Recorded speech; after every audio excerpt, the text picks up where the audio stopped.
En 1931, Gandhi s'arrête en Suisse où il prononce un discours au Victoria Hall à Genève.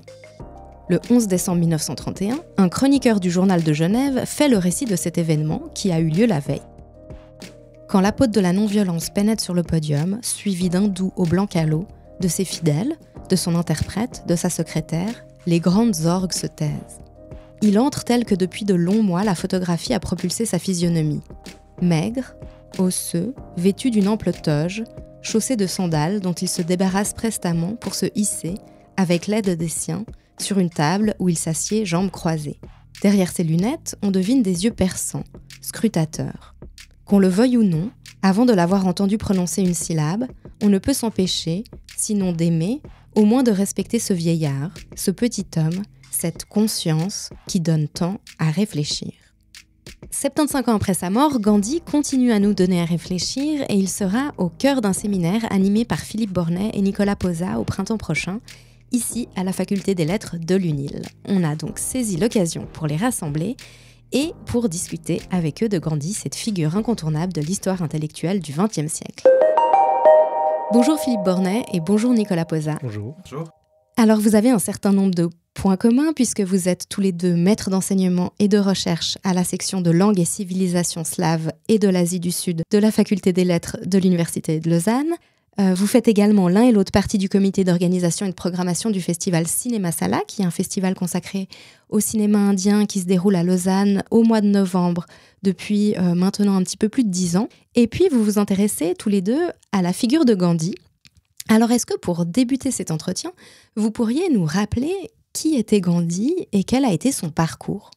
Alors, disons, pour les grandes dates, Gandhi est né donc en 1869 dans le Gujarat, c'est à l'ouest de l'Inde, d'une famille de Vaishyas, c'est donc des commerçants, marchands. Et puis, il a fait son éducation là et assez vite, il allait étudier le droit à Londres.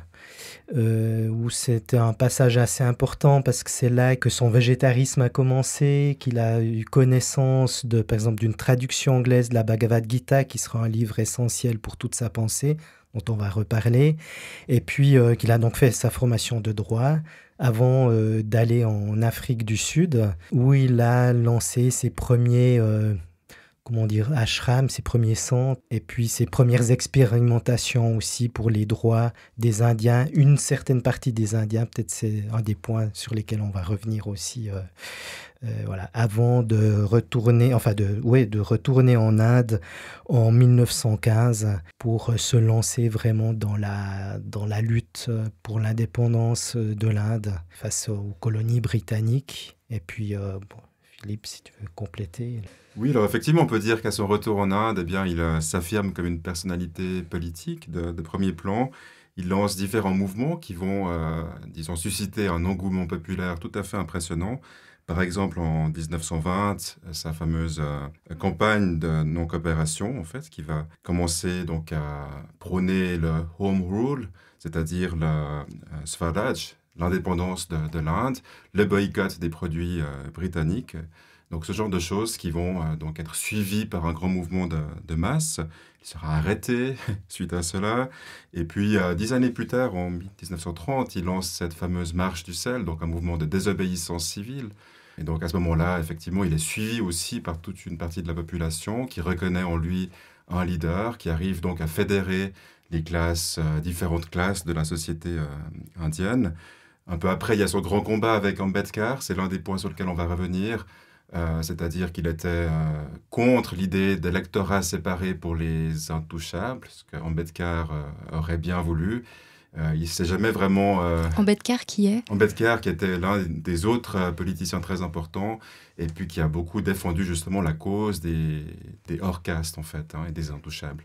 Et donc qui voulait effectivement préserver un électorat, préserver une place pour ces personnes, et Gandhi était contre cela. Et donc il fait une grève de la faim, je crois, qui solte il gagne finalement politiquement. Et puis un peu plus tard encore, en 1942, en pleine guerre mondiale, il lance un mouvement vraiment de Quit India. Donc les Britanniques doivent sortir de l'Inde. avec toutes sortes de, là aussi, enfin, de mouvements de protestation qui vont se solder par un succès, mais un succès un petit peu amer, évidemment, puisque c'est au prix de la partition du pays quand même, en 1947, et bien que l'indépendance est acquise. Et puis, bien sûr, la fin, c'est en 1948, son assassinat par un extrémiste hindou qui était tout à fait fâché de son rôle, enfin, qui pensait qu'il avait joué un rôle extrêmement négatif pour le pays. Et voilà, et c'est cet assassinat, bien sûr, qui a achevé peut-être d'en faire un mythe, qui a commencé le mythe de Gandhi comme père de la nation. Alors on va revenir sur cette question du mythe et de sa construction, mais peut-être avant ça, est-ce qu'on peut dire que Gandhi était un intellectuel ? Peut-être pas un intellectuel, peut-être un excellent... Non, même pas un excellent orateur, mais un excellent metteur en scène, disons, ou qui a su vraiment un homme politique très fort. C'est par exemple, Philippe parlait tout à l'heure de Ambedkar, du docteur Ambedkar, et de cette lutte sur la question des castes et de leur vision de l'Inde. Et Ambedkar, lui, était vraiment un grand intellectuel, un révolutionnaire, mais il n'a pas fait des grands discours, disons, il n'avait pas ce charisme qu'a eu Gandhi. Et c'est peut-être une des raisons qui explique le fait qu'il est un peu passé à la trappe et dans les oublis de l'histoire, alors que Gandhi avait justement autant son image qu'on véhiculait, que les actions qu'il a faites ont rendu toutes ses actions, enfin tout son message très, très prenant. Parce que aussi, c'est peut-être quelque chose dont on parlera, si on regarde tous ses écrits, toutes ses lettres ou ses discours, on peut y voir énormément d'incohérences. C'est ce que ses détracteurs, lui, justement, comme on dit, critique avant tout, c'est qu'il a pu dire tout et son contraire, ou enfin on peut trouver, voilà. Donc il n'avait pas une pensée, disons, univoque, très, très construite, mais c'est à chaque fois, je pense, il savait trouver les bonnes paroles pour le bon public. Et c'est ce qui a fait qu'on garde en mémoire plein de ses discours et de ses maximes, comme ça. Et peut-être avant de venir aux incohérences, pour quelles idées il est le plus connu, Gandhi ? Les questions de la non-violence, on le cite encore maintenant comme modèle de non-violence, même si c'est inspiré d'autres personnes. On en reparlera aussi peut-être juste après. Mais donc non-violence, je dirais, l'idée que Philippe a déjà mentionné d'autonomie ou d'émancipation, donc le Swaraj, et pas seulement politique, mais aussi social, personnel, spirituel, etc. Et puis le satyagraha, donc qu'il a lancé avec cette idée qu'il faut absolument s'en tenir à la vérité comme Dieu, et aussi peut-être quand même c'était un des rares à donner la parole aux musulmans ou à vouloir vraiment insister dès le début sur une égalité ou une reconnaissance des droits des musulmans et des communautés. Parce qu'il y a une communauté musulmane importante en Inde. Oui. Là, maintenant, ils sont environ 15%. À l'époque là, de l'indépendance, je n'ai pas les chiffres. Mais... Très bonne question. Enfin, ça devait être beaucoup plus, parce que c'est vrai. Bien sûr, avant la partition, voilà. Hein. Donc, non. Et puis, justement, comme Philippe parlait de Godse, cet extrémiste de la droite hindoue, qui a assassiné Gandhi, c'est parce que justement, des reproches qu'il lui faisait, c'est de vouloir donner trop de droits aux musulmans dans l'Inde de l'indépendance, alors que les musulmans avaient leur pays, au Pakistan, comme ça. Donc, voilà, pour cela, on lui a fait beaucoup de reproches. Et vous parliez de la non-violence et du fait que Gandhi s'était inspiré d'autres auteurs ou d'autres penseurs. C'est quoi ces inspirations ou ces lectures ? De quoi est-ce qu'il se nourrit pour construire sa pensée ? Effectivement, il a vraiment, en fait, on peut dire que c'est un peu un produit quand même de l'Empire britannique, cosmopolite. En fait, on voit toutes sortes d'influences et toutes sortes de littératures, de philosophies qui se croisent. Et Gandhi était exposé finalement à toutes ces choses. Donc il y a bien sûr son éducation traditionnelle. Nicolas a mentionné la Bhagavad Gita. Il y a peut-être le jaïnisme aussi, avec lequel il était en contact dès son éducation, sa jeunesse au Gujarat. Puis c'est une religion importante dans le contexte du Gujarat, qui prône évidemment la non-violence absolue. Hein. C'est vraiment l'enseignement cardinal du jaïnisme, c'est la himsa, l'absence de violence à l'égard de tous les êtres vivants. Et puis après, il y a d'autres lectures qu'il a faites quand il était à Londres. Il y a par exemple des Américains comme Thoreau, hein, donc dans les transcendantalistes américains, un peu ces idéalistes, hein, qui l'a beaucoup impressionné au niveau du modèle de vie et des valeurs incarnées. Il y a peut-être aussi simplement le christianisme, hein. Il était en contact avec des missionnaires, enfin des chrétiens. Il admirait, alors pas forcément le travail des missionnaires en soi, mais certaines paroles de Jésus, certains idéaux en fait que l'on trouve dans le christianisme, notamment le sermon sur la montagne, hein, de Jésus, donc des valeurs éthiques incarnées dans le christianisme. Et puis, il y a bien sûr aussi peut-être Tolstoï, hein, le grand auteur russe qui défendait la non-violence et qui était un peu anarchiste quand même, hein, donc la critique de toute forme d'autorité. Donc vraiment toute une série d'influences.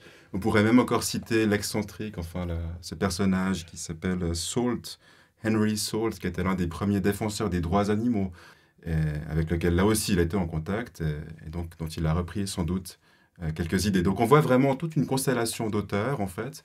Et comme Nicolas l'a très bien dit avant, c'est vrai, on voit dans sa force, hein, a été vraiment de configurer toute cette constellation d'idées en quelque chose qui parlait aux gens, en fait. Puis dans les influences, on peut ajouter John Ruskin, notamment son livre Unto This Last, qui est donc un économiste social et qui a vraiment une influence très importante sur sa vision de l'économie. Puis c'est assez étonnant parce que quand on regarde le titre de ses ouvrages, par exemple le livre de Tolstoï, qui s'appelle en français « Le salut est en vous », ou bien « Unto This Last », c'est tout en fait des références à la Bible, hein, des références chrétiennes. Donc quand on regarde un peu tout ce tissage comme ça, il y a en effet, comme Philippe le disait tout à l'heure, il y a quand même une dimension... plus que hindou, il y a du jainisme, il y a du christianisme, et c'est peut-être ça qui a aidé aussi cette réception en Europe. Si c'en était tenu purement au texte brahmanique, indien, son message aurait été certainement moins bien réceptionné, quoi. Il se serait exporté moins facilement. Voilà, pour reparler. Il y a d'ailleurs des auteurs un peu contemporains à Gandhi, comme Dayananda Sarasvati, qui ont exactement fait ça et qui se sont référés aux Védas, à la tradition ancienne indienne, pour refaire une sorte de nouvelle idéologie politique, et qui ont eu moins de succès, évidemment, en dehors de l'Inde. Mais qui, par contre, ont eu beaucoup de succès en Inde et qui sont à l'origine des mouvements nationalistes hindous qui essaient, mais qui sont effectivement très, très forts jusqu'à aujourd'hui. J'ai l'impression, en vous écoutant, que Gandhi a participé à véhiculer une image très idéalisée peut-être de lui-même, et en même temps, vous mentionniez tout à l'heure le fait qu'il avait été très critiqué pour son manque de cohérence, notamment. Est-ce que vous auriez quelques exemples précis de critiques qui lui ont été adressées ? Moi, j'aimerais peut-être revenir sur cette controverse avec Ambedkar. Parce qu'il y avait, c'est vrai, donc Ambedkar qui était un Dalit, donc un hors caste, ce qu'on appelait avant intouchable, ou ce que Gandhi a appelé Harijan, les peuples de Dieu, les enfants de Dieu, mais c'était très paternaliste tout ça. Donc les hors castes, ceux qui sont hors du système brahmanique, préfèrent maintenant s'appeler Dalit. Et donc Ambedkar venait de ces communautés, et lui, connaissant toutes les discriminations, tout ce que subissaient et subissent encore les Dalits, lui, il ne voyait pas la seule façon d'éviter ces critères d'impureté, d'intouchabilité et toutes les discriminations qui vont avec. Pour lui, c'était d'annihiler, d'abolir le système des castes. Donc, c'était en cela un vrai révolutionnaire, et il voulait vraiment, voilà, il disait, il y a une seule solution si on veut... qu'on ne parle plus de hors caste, il faut abolir le système. Alors que Gandhi, lui, comme il faisait partie quand même des castes privilégiées, et comme tous les autres intellectuels, Dayananda Sarasvati, qu'il a mentionné, Vivekananda ou d'autres, même Nehru, comme ça, comme eux faisaient partie des castes plutôt privilégiées, ils parlaient de réforme. Typiquement, pour Gandhi, c'était dire... Arrêtons en effet de, mépriser les intouchables, traitons-les sur un pied d'égalité, soyons respectueux à leur égard, ils sont aussi nécessaires à la société, mais bon, qu'ils restent à leur place, disons. On ne va pas tout abolir, ils sont nés pour telle profession, donc il faut que chacun reste dans son système, garde sa profession, mais avec le respect qu'il aurait dû. Alors que Ambedkar, par exemple, voyait bien que ça ne pouvait pas fonctionner, et donc qu'il fallait abolir tout ça. D'où son idée, au moment des élections, dans les années 30, de dire si on maintient le système tel qu'il est, les Dalits seront toujours sous-représentés, ou ce sera des hindous de haute caste qui vont être élus à la place. Donc il faut un électorat séparé pour qu'ils aient, comme on l'a fait pour les musulmans en fait. Pour les musulmans, ça avait été accepté. Et donc, Ambedkar a proposé ça pour les Dalits aussi. Et Gandhi voyait là un début de, comment dire, de la société se déliterait, ce serait la fin de la société hindoue. Donc, il s'est opposé. Il a commencé un jeûne. Et ça, c'est peut-être, puis là, je te laisse rebondir. Ça, c'est peut-être un des points, en effet, critiques, c'est que on peut voir son jeûne et son satyagraha, sa lutte pour la vérité, comme quelque chose de positif, parce qu'il allait jusqu'au bout de ses idées, etc. Puis en même temps, on peut voir ça tout à fait comme un chantage qui a en effet fait céder beaucoup de ses adversaires. Au point même que quand les Dalits, par exemple, ont voulu faire un jeûne jusqu'à la mort pour certains points, pour justement favoriser leurs demandes, Gandhi ne l'a pas accepté. Il trouvait que c'était pas le bon moyen, que c'était pas du satyagraha, mais c'était quelque chose de, enfin, c'était violent, c'était voilà, ça n'allait pas avec leurs demandes. Tout à fait. Peut-être juste pour ajouter 2 points encore qui vont un peu à l'encontre de cette image de l'idéal de Gandhi, enfin de l'idéal moral qu'il incarnerait. Effectivement, la question du jeûne et du style de vie finalement qu'il s'inflige, hein, il vit vraiment comme un ascète. Il a vraiment cet idéal de l'ascète et sur lequel il fonde un peu sa légitimité.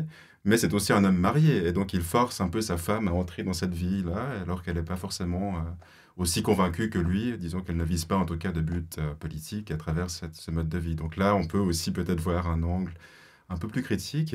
Et puis, il y a toute une série de critiques, bien sûr, aussi par rapport à sa position en Afrique du Sud.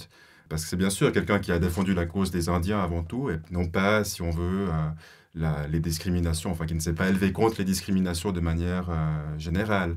Et donc il y a quelques remarques qui visent à essayer de montrer le lien entre les Indiens et puis les Britanniques, par exemple, contre les autres, les Africains, par exemple, qui font partie d'une autre classe.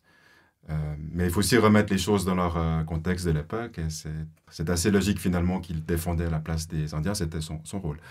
Mais voilà, il y a aussi toute une série de critiques, disons, qui vont aller sur cette question-là.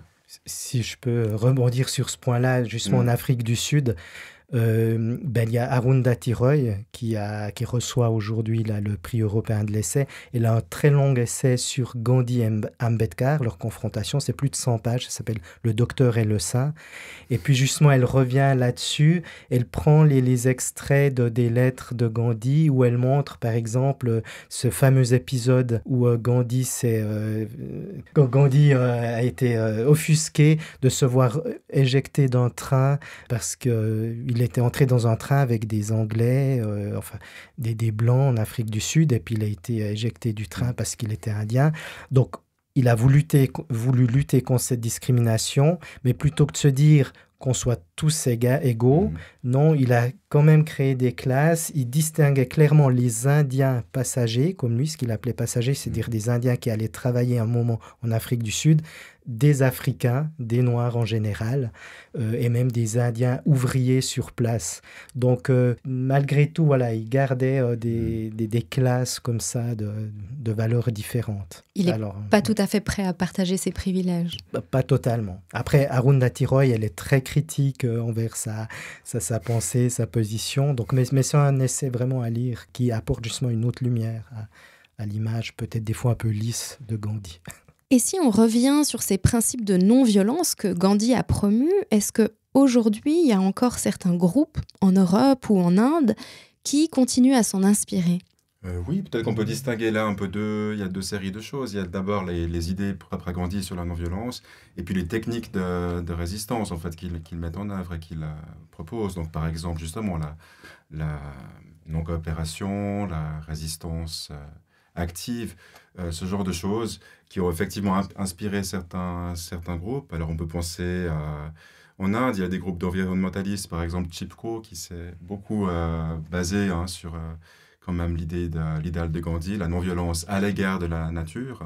Et donc là, on voit certaines figures comme Miraben, qui étaient proches de Gandhi, qui se sont beaucoup investis dans ce groupe-là et qui ont repris des idées de Gandhi. Aux États-Unis, il y a bien sûr le mouvement pour les droits civiques, et donc Martin Luther King, qui a fait référence à Gandhi comme étant une sorte d'idéal chrétien. C'est un peu étonnant, hein, parce qu'il y a toute cette image un peu de Gandhi comme un chrétien oriental, enfin. Mais est-ce que c'est quelque chose qu'il construit lui-même ? C'est quelque chose, disons, il n'a pas complètement rejeté cela. On a mentionné avant qu'il était effectivement... il reconnaissait des valeurs morales dans la littérature chrétienne, dans la Bible, hein, et donc il n'a pas récusé, disons, cette image-là, mais je pense qu'il a été un peu récupéré et qu'il y a toute une construction, c'est une co-construction, bien sûr, entre lui-même, ce qu'il voulait, et puis comment il a été récupéré. En l'occurrence, quand même, cette image d'un Gandhi chrétien est quelque chose d'un petit peu extérieur. Il ne se serait pas décrit dans ces termes, je pense. Mais donc le Martin Luther King, le mouvement des droits civiques, et puis on peut penser à des mouvements alors peut-être plus récents. On avait mentionné Extinction Rébellion, alors pas forcément dans les idées elles-mêmes, parce que c'est quand même assez loin. Il y a une pensée environnementaliste chez Gandhi, mais c'est pas exactement la même chose, je dirais. C'est pas aussi structuré, disons, peut-être que ce qu'il a pu dire sur la non-violence. En revanche, dans les techniques de résistance, alors là, il y a des choses qui sont assez proches. En même temps, les techniques que Gandhi prônait étaient elles-mêmes inspirées déjà d'auteurs comme Ruskin, que tu as mentionné, ou Thoreau, hein, qu'on a mentionné avant. Ouais. Donc, le référent à Gandhi n'est pas un passage obligé, mais disons que c'est une image iconique et du coup, on le voit réapparaître quand même un peu dans certains de ces mouvements comme ceci. Ou en Inde, il y a eu récemment, il y a une dizaine d'années, un résistant indien, Anna Hazare, qui est un ancien Gandhien, et puis qui, en 2012, il me semble que c'était cette année-là, qui justement pour faire passer une loi contre la corruption au niveau étatique, etc., a commencé un jeûne jusqu'à la mort au centre de Delhi, et puis voilà, qui a rassemblé plusieurs politiciens. Donc voilà, il a repris, si on veut, ce symbole, il s'est représenté un peu comme le nouveau Gandhi, ou voilà, Gandhi mis à jour pour le 21e siècle. Donc c'est une figure qui revient, c'est vrai. De nouveau, peut-être parce c'est une figure qui parle beaucoup, autant par l'image qu'on en a que par les actions qu'il a faites. C'est certainement plus simple de se référer à Gandhi, ça parle tout de suite, plutôt que de prendre un personnage peut-être un peu plus subtil, mais obscur, ou voilà, et le public ne verrait pas tout à fait le lien, en tout cas pas tout de suite, quoi. On l'a mentionné au début de cet entretien, en décembre 1931, Gandhi fait une visite en Suisse et je vous propose qu'on écoute tout de suite un extrait de son discours prononcé à Genève. I regard myself as a soldier, though a soldier of peace. Moi, je me considère comme un soldat, quand même, un soldat de la paix. I know the value of discipline and truth. Je sais très bien la valeur de la discipline et de la vérité. I must ask you to believe me when I say that I have never made a statement of this description, that the masses of India, if it became necessary, would resort to violence. En attendant, laissez-moi vous dire que je n'ai jamais dit que les masses de l'Inde, si c'était nécessaire, recourraient à la violence. I regard myself as incapable in my lucid moments of making a statement of this character. It is complete independence that we want. On vient d'entendre Gandhi en 1931 qui fait un discours au Victoria Hall et cet extrait sonore s'accompagne en fait d'images puisque ce discours de Gandhi a été filmé. Qu'est-ce qu'on peut voir sur ces images enregistrées en 1931 ? Bon, on le voit, il est donc en tailleur, hein, vêtu de blanc, il tient son discours dans la main, je pense, et il a un interprète qui est Edmond Privat juste à côté de lui qui donc traduit tous ses propos. Alors ça souligne, l'interprète est évidemment habillé, lui, en costume cravate, enfin, nœud papillon, et donc ça souligne effectivement la distance, en fait, un petit peu entre les deux univers, les deux mondes, et cette image quand même du sage oriental, hein, qui revient quand même souvent. Autant en Inde, il se montre vraiment comme l'ascète, hein. En Europe, il joue, je pense, un peu quand même sous cette image du sage, un peu comme Tagore l'avait fait quelques années avant. C'est une image aussi qu'on voit apparaître, enfin, qu'un Suisse a contribué à forger, c'est Walter Bossart, le grand photographe qui a travaillé pour la NZZ, en fait, mais qui avant était aussi un employé pour les journaux allemands, je crois, et donc qui avait réalisé plusieurs clichés de Gandhi. Sa nationalité suisse lui avait permis d'accéder, en fait, à la sphère intime de Gandhi, où il crée vraiment cette image du personnage très simple, hein, et puis un peu justement cette image du sage, en fait. Hein, donc... et par quoi ça passe en termes de mise en scène ? Donc ça passe par le fait qu'il n'y a pas d'artifice, hein. Donc c'est quelqu'un qui n'est pas spécialement bien habillé. Donc l'habit, disons, blanc est quelque chose de très caractéristique, hein. C'est l'habit qui est aussi le signe de la résistance contre les Britanniques, hein. C'est le coton tissé en Inde. Et puis, disons que ça passe aussi par le fait que ce n'est pas forcément la posture non plus qui est la plus importante, mais c'est juste cette image d'un homme un peu faible presque. Il a l'air assez chétif quand on le voit, mais qui a une grande force finalement dans son discours. Donc je pense que c'est un petit peu cette image-là qui est presque un peu paradoxale quand on la décrit comme ça, mais très efficace. C'est effectivement assez efficace quand on voit ces images. Alors on a discuté donc de ce discours de 1931 à Genève. On n'a en revanche pas parlé de la personne qui l'avait invité à se rendre en Suisse. À l'initiative de qui est-ce que Gandhi se rend à Genève ? Alors, c'est une invitation en fait de la part de son ami Romain Rolland avec lequel il échangeait déjà, qui avait essayé de l'inviter à plusieurs reprises et ça n'avait pas marché. Et donc invité par Romain Rolland, il décide de venir après sa participation à la seconde Roundtable Conference à Londres. Puis Romain Rolland, en fait, était celui, ou en tout cas un de ceux qui avait fait connaître Gandhi en Europe. Parce que sans l'avoir rencontré, il avait écrit quelques années avant pas une biographie, mais enfin, oui, une sorte de biographie sur Gandhi. Il avait fait ça aussi pour d'autres Indiens, comme Vivekananda, mais voilà, il avait fait cette biographie sur Gandhi, qui avait, je pense, très bien marché en Europe. Donc, il y avait ce regard, si on veut, européen déjà sur Gandhi par le filtre d'un Français intéressé à l'Inde. Donc, un grand auteur de littérature qui s'était engagé très fortement pour le pacifisme, hein, qui était venu en Suisse justement à la Première Guerre mondiale pour y développer des activités de coordination des pacifistes en fait. Et comment est-ce que Gandhi perçoit la Suisse lors de son séjour en 1931 ? La Suisse, c'est intéressant parce que bon, elle apparaît dans les écrits de Gandhi d'abord en fait comme le lieu de publication de revues révolutionnaires, puisque effectivement des Indiens révolutionnaires se sont réfugiés en Suisse au début du XXe siècle et y ont développé des activités alors violentes, hein, de coordination de la révolution indienne violente à partir de Genève, de Lausanne, de Zurich. Et alors Gandhi est courant de ça et là il désapprouve bien sûr ces choses.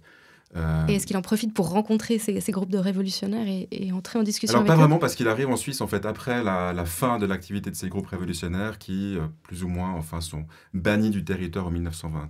En revanche, alors l'image vraiment de la Suisse qui est dominante, disons, c'est comme celle d'autres petits pays européens, l'image d'un pays qui a su conserver ses traditions, en fait. Donc, un peu l'idée de Swaraj, de l'indépendance, un pays qui est resté indépendant, et puis un pays qui a conservé ses traditions, donc qui est capable, en fait, presque de se suffire à lui-même. Donc, il y a cette grande idée d'autosuffisance, hein, que l'on trouve aussi, c'est vrai, dans l'idéologie helvétique, enfin, même pendant les deux guerres mondiales, il y a cette idée quand même d'arriver à se suffire à soi-même, de ne pas être dépendant des autres pays. Et donc Gandhi admire énormément cet aspect-là du pays, indique effectivement qu'il a rencontré par exemple des gens, il y a une vieille dame qu'il rencontre, je crois, au Sepet, enfin, et qui fait du tissage sur son rouet. Il dit, ah, mais c'est extraordinaire, enfin, c'est exactement le modèle pour les femmes indiennes. Il faut absolument préserver ces traditions, malgré un pays qui est quand même très industrialisé comme la Suisse, eh bien, ces traditions-là ont été préservées. Et cette femme était très heureuse, donc non seulement elle était heureuse, mais en plus c'était une bonne patriote. Donc il y a cet aspect-là de la Suisse. Ouais. Et puis il y a aussi, il mentionne à certaines reprises le fait, peut-être qu'on peut y revenir, que la Suisse, comme d'autres petits pays, ont été un peu des endroits, des creusets, disons, pour la réflexion sur la pédagogie. Et donc effectivement, c'est vrai qu'en Suisse, il y a quand même toute une série de figures importantes comme Pestalozzi et d'autres, hein, qui ont beaucoup fait pour faire avancer l'éducation. Et Gandhi en est conscient et puis note cela. Donc c'est aussi, je pense, un garant de la liberté, en fait, hein, puisque Gandhi associe très fortement l'éducation à l'émancipation. Et donc est-ce qu'il va se puiser dans ces principes éducatifs locaux ? Alors peut-être, enfin il y a toute une... disons que c'est un peu compliqué de parler de philosophie de l'éducation chez Gandhi, parce qu'il n'y a pas forcément quelque chose de très structuré, mais enfin il a une réflexion autour de l'éducation comme étant la manière de se sortir du joug des Britanniques, c'est sûr. Et puis il puise certainement à différentes sources, alors de New Education, telle qu'elle était pratiquée dans l'Angleterre qu'il fréquente à la fin du 19e, par exemple, dans les cercles des théosophes. On sait que beaucoup de ces femmes théosophes avaient des écoles et puis essayaient de mettre en œuvre une forme, disons, assez novatrice d'éducation, qui visait vraiment la libération, qui visait un peu à faire entraîner toutes les capacités des enfants, autant intellectuelles que pratiques, qu'émotionnelles. On retrouve ça chez Pestalozzi, avec ses idées du cœur, de la raison et des mains, quoi. Donc oui, je pense qu'il y a effectivement une influence. Alors après, comment exactement cette influence s'est produite chez Gandhi, quelle lecture exactement il a fait, c'est très difficile à dire. Surtout qu'en Inde aussi, il y a d'autres courants. Par exemple, il y a Rabindranath Tagore, le poète, qui lui aussi avait ouvert une école sur un autre modèle, moins scolaire, mais où les arts occupaient une place très importante. Et on est aussi dans ces années-là, même un peu avant. Donc voilà, il y a des influences, des inspirations de part et d'autre, disons. Et qu'est-ce qui contextuellement favorise un peu l'émergence de ce type d'éducation ? Je dirais que c'est de nouveau un peu en réaction à la présence britannique, au fait que, par exemple, le siècle avant, les Britanniques avaient imposé une éducation sur le modèle anglais, anglophone, où tout ce qui était indien, que ce soit sanskrit, persan ou les langues vernaculaires, était dévalorisé. Donc toute une génération a grandi avec ce modèle, disons, purement britannique de la science, de l'éducation, et puis dans cette lutte contre le colonialisme, il fallait d'autres modèles. Et puis après la Première Guerre mondiale aussi, il y a quand même l'idée que l'école n'a pas su empêcher la catastrophe de la Première Guerre mondiale, et donc il y a un peu cette idée quand même de réformer en profondeur l'éducation pour former des citoyens qui ne soient plus jamais capables de mener la civilisation à cette barbarie. Et est-ce que ces principes pédagogiques, il en parle lors de son discours de Genève au Victoria Hall ? Alors non, pas exactement. Tagore en fait en parle par contre, parce que Tagore fait aussi une visite en Suisse un petit peu avant, dans les années 20. Gandhi non, alors lui il centre en fait son intervention sur deux choses. D'abord c'est effectivement la non-violence et donc la critique du service militaire, la critique de toute forme de violence armée.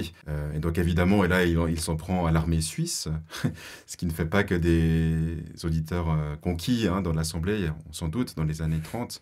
Donc il dit effectivement que toute forme de résistance armée n'est pas fondée et non légitime, qu'il faut au contraire une résistance non armée qui serait plus forte.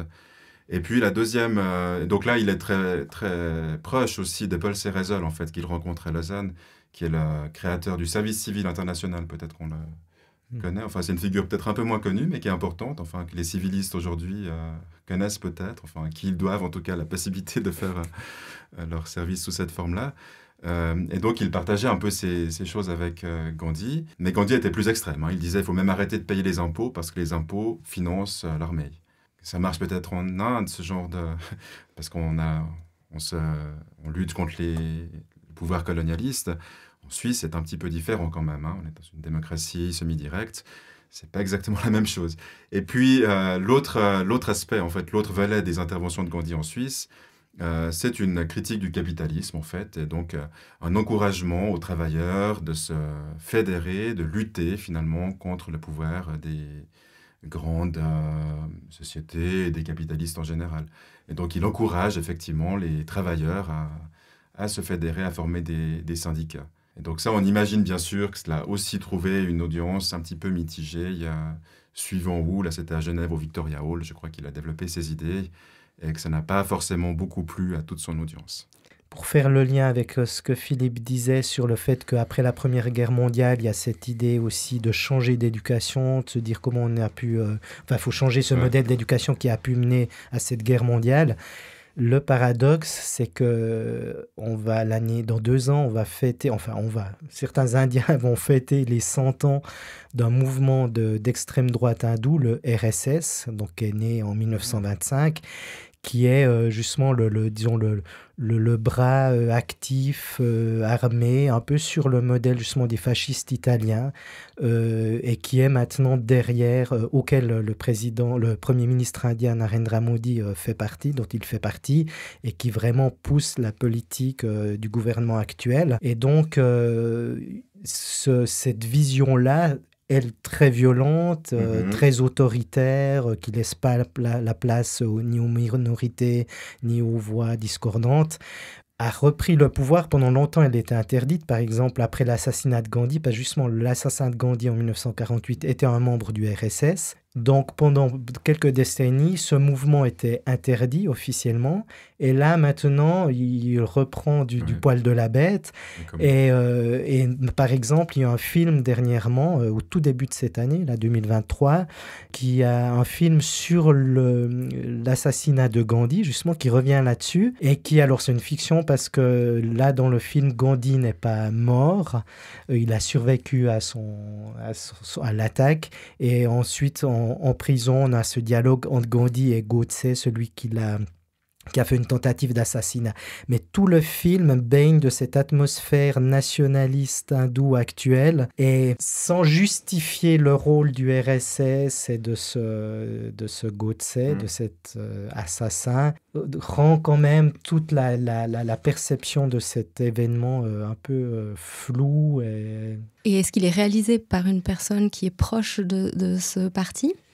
J'avoue que je ne sais plus le nom du réalisateur. Le paradoxe, un autre, c'est que en fait, c'est basé sur un script qui a été écrit par Asghar Wajahat, qui est un écrivain musulman qui écrit en hindi, et donc qui a imaginé ce dialogue entre Gandhi et son assassin, mais pour questionner, lui il l'a fait dans une idée un peu pour questionner leurs valeurs, tout ça. Jamais il aurait imaginé que son texte puisse être utilisé par des nationalistes hindous comme ça. Donc. Et comment s'appelle le film ? Donc c'est Gandhi, Godse et Yudh, donc une lutte, une guerre. Comme on est en train de parler de cinéma, ça tombe bien et ça me permet de rebondir et d'en venir au festival Cinéma Sala qu'on a rapidement évoqué durant l'introduction de l'entretien et que vous organisez depuis maintenant 11 ans. Le festival aura lieu cette année du 9 au 11 novembre au Centre socioculturel Pôle Sud à Lausanne.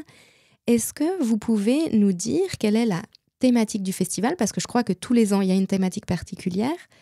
Donc, quelle est la thématique que vous avez choisie cette année et en quoi est-ce que cette thématique fait peut-être écho à des questions de politique actuelle en lien avec Gandhi ? Donc, le titre de cette édition, c'est Delhi. Donc, c'est focalisé sur la ville de Delhi. Donc, Delhi, des rues, des vies.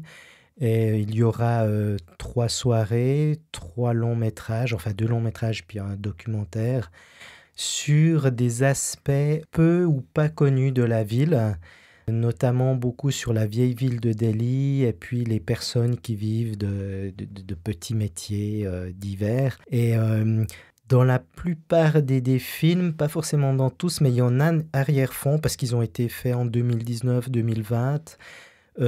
Justement la politique actuelle en Inde, notamment cette loi sur la citoyenneté qui voudrait, par le gouvernement actuel, qui voudrait pouvoir définir, délimiter qui sont les vrais citoyens indiens, des résidents illégaux, et donc pouvoir expulser ceux qui sont considérés comme illégaux, avec une très très forte connotation anti-musulman.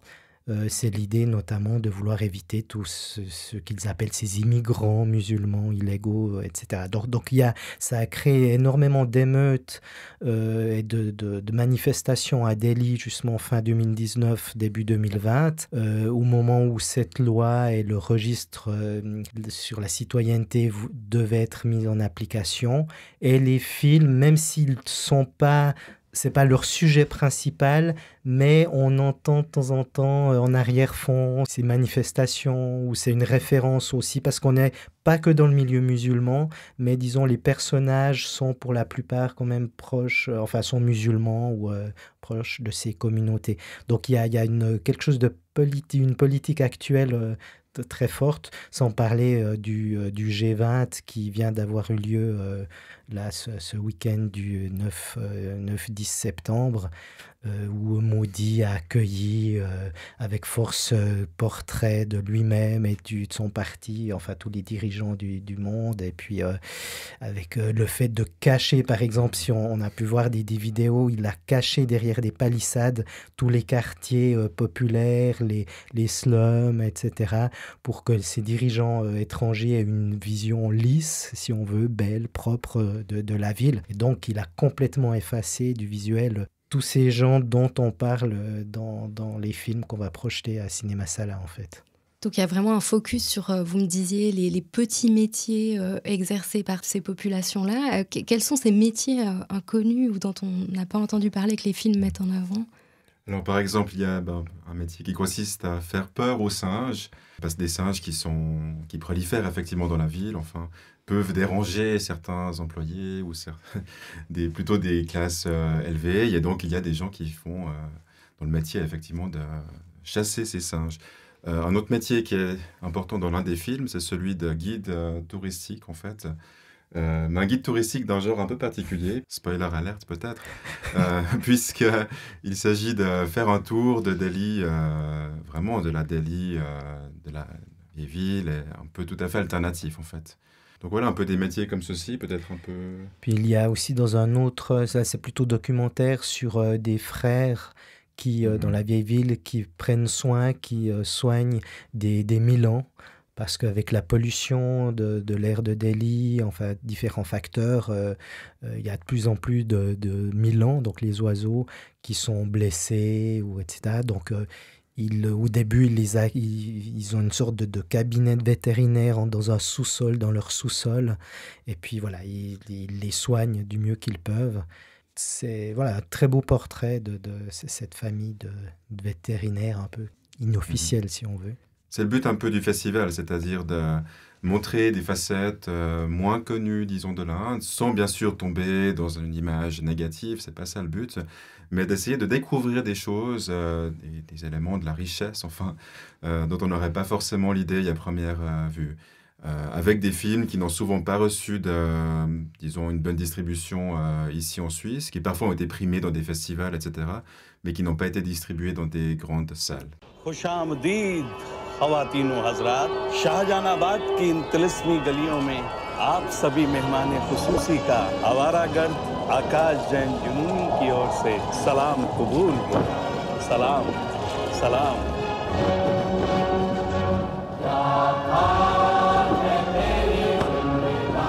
تو لال بہاری آج پھر آ کے ہم نے سپنے میں اڑنگی لگانے ہم اڑنگی لگا رکھے گئے کہ تم لگا رکھے ہو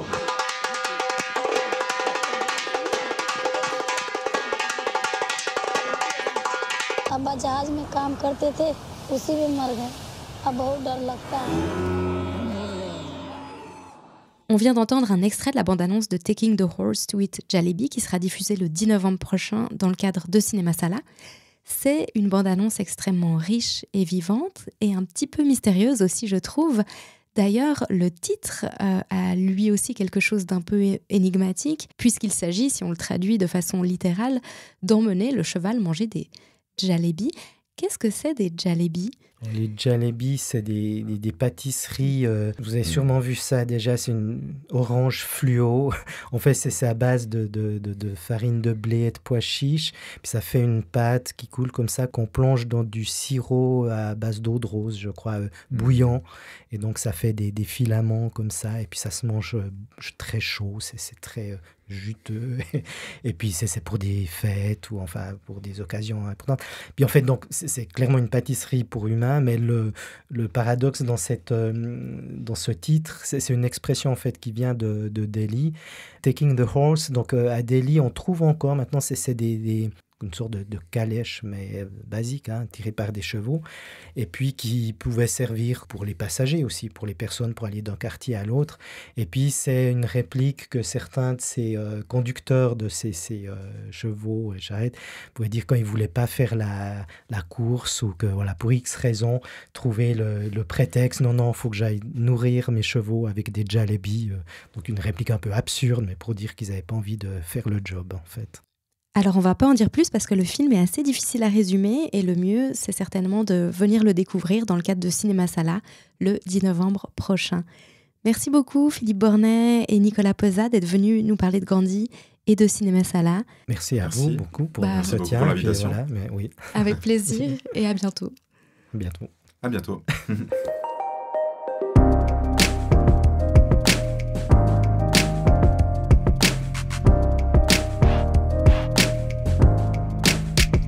Merci à Nicolas Pezat et à Philippe Bornet, tous deux MER à la section de langue et civilisation slave et de l'Asie du Sud de l'UNIL pour leur disponibilité. Et merci à vous d'avoir écouté cet entretien. On se retrouve bientôt pour un nouveau podcast avec une chercheuse ou un chercheur de la faculté des lettres de l'UNIL. Salut!